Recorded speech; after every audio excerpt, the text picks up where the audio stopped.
I'll never forget that October morning in our quiet Portland kitchen. The house was still, the kind of heavy silence that settles after weeks of fear. I stood at the counter, my hands deep in dough, the sourdough starter bubbling softly beside me. The warm, yeasty aroma filled the air like an old friend. Then Alex appeared in the doorway, my 8-year-old son, thin as a shadow, pajamas hanging loose on his frame.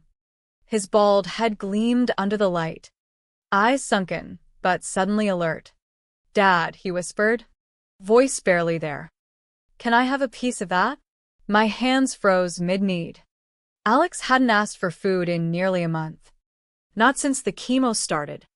Every bite had sent him running to the bathroom, stomach heaving. I swallowed hard, forcing a smile as I sliced a thick, warm piece, steam curling up like a promise. He took it with trembling fingers, chewed slowly, swallowed. We waited, both of us holding our breath, for the inevitable retch.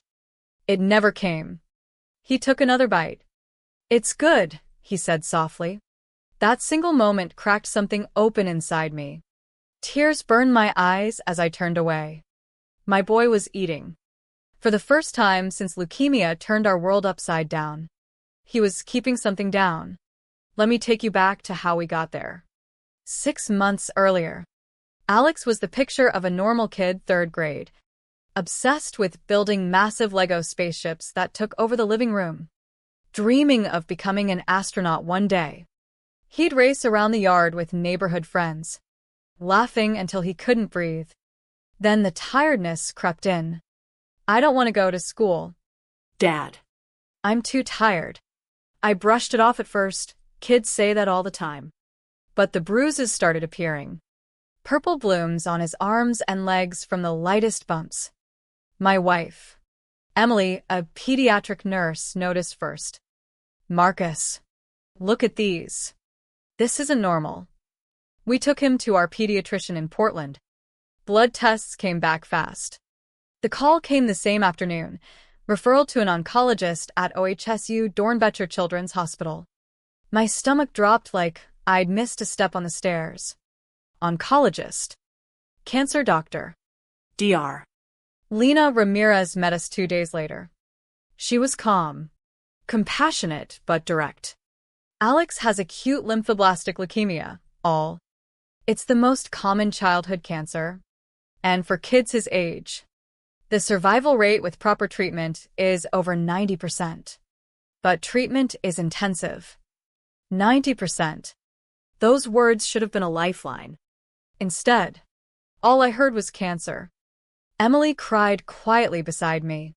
I sat numb, staring at the wall. Treatment started almost immediately.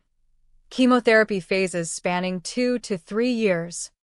The first year the toughest, weekly infusions, constant monitoring, risk of infections when his immune system tanked.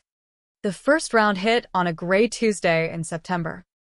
Alex sat brave in that hospital bed, hooked to and for dripping what he called the strong medicine. He flipped through a book about rockets while chemicals flooded his small body. "Does it hurt?" I asked later that night. It did, nausea crashing in waves, exhaustion pinning him to the mattress, hair falling out in clumps until he was completely bald by week 2. The worst, though, was the appetite loss. Nothing tasted right. Smells triggered vomiting. We tried everything, mac and cheese, pizza, his favorite ice cream. One bite and he'd gag. By week 3, he dropped 12 pounds. His cheeks hollowed, ribs showing. Dr. Ramirez pulled us into her office after a weigh-in. "His weight is falling too fast. Without nutrition, his body won't tolerate the full chemo protocol. We may have to reduce doses, which lowers remission chances significantly. Nutrition is non-negotiable." Emily's voice broke. "He can't keep anything down." I felt helpless. The kind of gut punch fear that steals your breath. I'd been running my small bakery downtown, The one my Italian grandfather taught me to run after he immigrated in the 1950s. Bread was my anchor, kneading dough at 4 a.m., the rhythm meditative, the scent grounding. But now I closed early most days to be at the hospital. That Thursday, in early October, I baked at home instead. The sourdough rose in the oven, filling our house with warmth. Alex shuffled in, drawn by the smell. He ate. He kept it down. That night, Emily and I sat at the kitchen table after he slept. It was the bread, I said. Just plain bread worked. You can't bake fresh every day. Marcus. The bakery. Your health. I can. If it keeps him eating, I will. Every single day. Different kinds, to keep him interested. 365 loaves. One for every day of this first brutal year. She cried, but nodded. We'll figure out together. I started the ritual immediately. Day 1. Classic sourdough. The one that sparked it. Alex ate 2 slices slowly. Kept them down. Day 2. Soft whole wheat honey bread. He managed one. Day 3. Crusty French baguette. Half a loaf disappeared. The routine settled. Up at 3:30 a.m. Prep commercial dough at the bakery. Then Alex's special loaf. Home by 7 a.m. The smell waking him gently. He'd pad downstairs. Eat what he could. Sometimes 1 slice. Sometimes 2. But he tried. Every day. Dr. Ramirez noted the stabilization. Whatever you're doing, continue. His weight isn't dropping further. That's critical for handling treatment. I tracked them in a notebook. Challah drizzled with honey. Rosemary focaccia. Irish soda bread. Ciabatta. Rye with caraway. Some days he devoured it. Others, he pushed the plate away after 1 bite.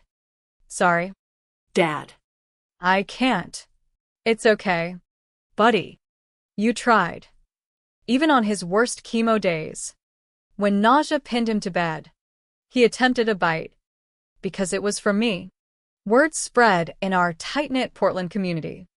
One November morning, Mrs. Kowalski, a Polish grandmother who'd bought my rye for years, handed me a handwritten recipe. My grandmother's honey bread from the war. Kept my mother alive when she was sick. For your boy. I cried after she left. Then Mr. Hernandez brought Mexican conchas. Vietnamese banh mi from the Nguyen family. Southern biscuits. Indian roti from Dr. Ramirez's wife herself. Recipes poured in Italy, Greece, Ethiopia, Japan. Each one a quiet message. We see you. We're with you. I baked them all for Alex. Day 50. Polish honey bread. He smiled faintly. Zaisiti, bánh mì. Tastes like adventure, he said. The breads became bridges, connecting him to the world outside his illness, giving him something to anticipate. The months blurred into a grueling rhythm. Chemo cycles brought hair regrowth only to strip it away again. Alex missed most of 3rd grade. Homeschooling attempts faltered on bad days when he could barely focus. I documented every loaf. Varying flavors to spark interest. Olive herb focaccia. Potato bread. Multi-grain seeded loaves. The community kept contributing. A Japanese family left matcha bread notes under the bakery door. Brazilian pão de queijo arrived by mail. Each recipe carried stories, a mother's memory of feeding her sick child, a veteran's wartime survival bread. By month 4, Alex's scans showed progress toward remission, but the fight wore on him. Dad, I'm so tired, he'd whisper some nights. I don't know if I can keep going. Those words shattered me. I'd kneel beside his bed, holding his hand. I know, buddy, but you're the strongest kid I know. We'll fight one day, one loaf at a time. You've got astronauts to become, spaceships to build. What if I don't make it? The question hung heavy in the dark. I fought back tears. Then we'll have fought together every single day. And we'll have shared some incredible bread along the way. He'd smile weakly. Tomorrow's sourdough pancakes? Bread adjacent. Counts. I poured everything into those loaves. The kneading became prayer. The rising hope. The baking resilience. Flour on my hands felt like armor. Emily supported me fiercely, managing appointments, researching nutrition, holding us together when exhaustion hit. The bakery staff covered shifts heroically, but I still rose before dawn. Bread was my language of love, tangible, Warm. reliable when words failed. One crisp February morning, month 8, disaster struck. Alex spiked a 105-degree fever. His ravaged immune system couldn't fight a simple infection. We rushed him to the ER. Sepsis set in fast. They admitted him to ICU tubes, monitors, His small body swallowed by machines. I watched through the glass as nurses swarmed him. Emily stayed inside, whispering encouragement even when he was unconscious. At 2 a.m., sleep impossible, I drove to the bakery. I baked challah, Alex's favorite braided loaf, golden and sweet. By 6 a.m., I brought it to the hospital. The ICU nurse stopped me. No outside food, infection risk. I nodded. Throat tight. He can't eat now anyway. But can I leave it at the nurse's station? Just so he knows I made it for him when he wakes. Her eyes softened. Family waiting room. We'll tell him. 3 days later. Stabilized and moved to a regular room. The nurse brought the now stale challah. Your dad baked this the day you arrived. It waited for you. Alex's voice was a rasp. Can I try a bite? Small pieces. He kept it down. That stale bread became a symbol. He knew I never stopped fighting for him. Dr. Ramirez pulled me aside during rounds. Marcus, understand the bread isn't curing the leukemia. Chemo is. But without steady calories, we'd have had to cut doses dramatically. Most kids lose too much weight, forcing protocol changes that hurt outcomes. Your daily bread kept his nutrition stable enough for full-strength treatment. His weight held. That's huge. I nodded. Voice gone. The love, the variety, the ritual mattered. Keep going, She said. The days continued. Day 300, cranberry walnut sourdough. Pumpkin spice bread for fall comfort. Cinnamon swirl for sweetness on hard mornings. We approached 365 with cautious hope. Latest scans, leukemia in remission. Though maintenance therapy loomed for years. Emily and I wept in the parking lot, relief crashing over exhaustion. Day 365 arrived. I woke Alex early. Today's special. You help me. In our kitchen, we stood side by side. His hair had started returning, thin patches of dark brown. Color touched his cheeks again. He'd regained some weight, though bread remained his steady favorite. We divided dough into strands for braiding challah, his small hands mirroring my movements. Like this. Dad. Perfect. Grandpa would be proud. We brushed with egg wash, sprinkled sesame seeds, slid it into the oven. While it baked, Alex asked quietly, Am I going to be okay? I knelt, meeting his eyes. Doctors say you're responding really well. Remission is a huge step. I can't promise the future, but I promise this. We fight together, one day, one loaf at a time. You're never alone. He hugged me tight. Love you, Dad. The timer beeped. Golden perfection emerged. Alex took the first slice, savoring slowly. Best one yet, because you helped. 3 years later, Alex is 11 tall, strong, thick dark hair restored. Complete remission for 2 years. Survival odds over 90% look promising. Saturdays. He joins me at the bakery, learning to mix, shape, tap crusts for doneness. Will I be as good as you someday? Better. As good as Grandpa? I look at my son, the boy who stared down death, who ate bread daily because it carried my love. You already are. I eventually wrote 365 loaves, feeding hope through cancer. One bread at a time, a memoir blending journal entries, recipes, raw moments of despair and small victories. Proceeds fund childhood cancer research. Parents reach out. My child won't eat during chemo. What bread? I reply with recipes. Encouragement. The truth that bread gave Alex nutrition when nothing else did. Routine amid chaos. A daily reminder of love and perseverance. Last month, Alex asked over homework. What bread tomorrow? Dad. I laughed. Thought you were done with daily ones. I miss the routine sometimes, the knowing you made it just for me. I still bake for him Saturdays. But that daily chapter closed. Yet every 4 a.m. rise. Every golden loaf pulled from the oven reminds me, bread was never just food. It was hope made real. Love made daily. The ingredient that carried us through darkness. The influx of recipes transformed the bakery into a living tapestry of global comfort. Each new loaf carried layered meaning, Mrs. Kowalski's honey bread evoked wartime resilience, teaching Alex that survival threads through generations. Mr. Hernandez's conscience brought sweetness and family tradition, reminding us joy persists even in illness. Vietnamese banh mi introduced bright herbs and crunch, sparking Alex's imagination. It's like eating a story from far away.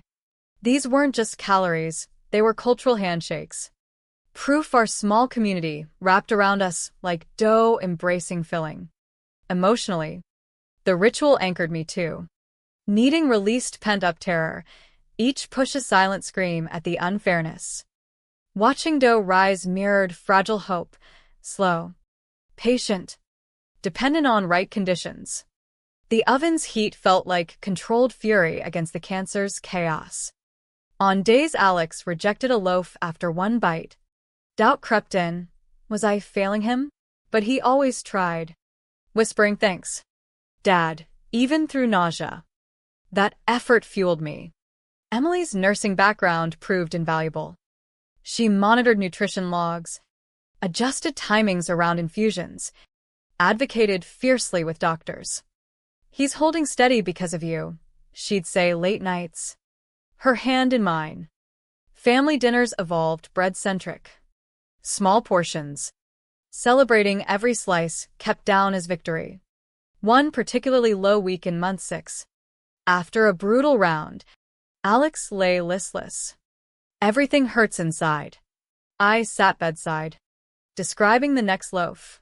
Tomorrow, Ethiopian injera, spongy. Perfect for dipping mild stew. Imagine the texture. He closed his eyes, listening. The storytelling became part of it, narrating origins, tying to his astronaut dreams. This bread traveled far. Like you will one day. The sepsis crisis tested everything. Waiting in that sterile ICU corridor, I replayed every memory, his Lego builds. First bakery visits as toddler helping stir. The stale halal moment crystallized the bond, even unconscious. He knew my hands never stopped working for him. Dr. Ramirez's words echoed. Nutrition enabled full protocol strength. Without the 200-plus loaves by then, outcomes could have worsened dramatically. Scans confirming remission brought cautious celebration.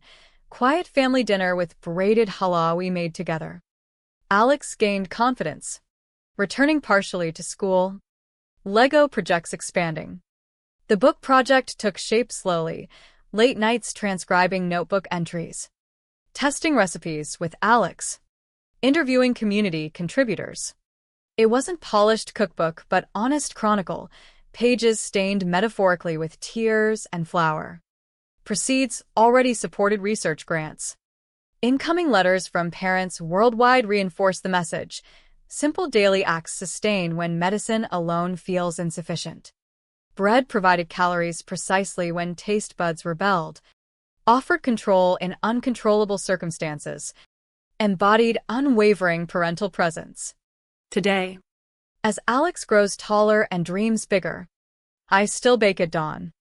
Each loaf carries echoes of that year, flour as courage, yeast as rising above fear, salt as life's essential bite. Bread taught us hope isn't abstract, it's needed, proofed, baked fresh daily. It kept Alex nourished long enough for science to prevail.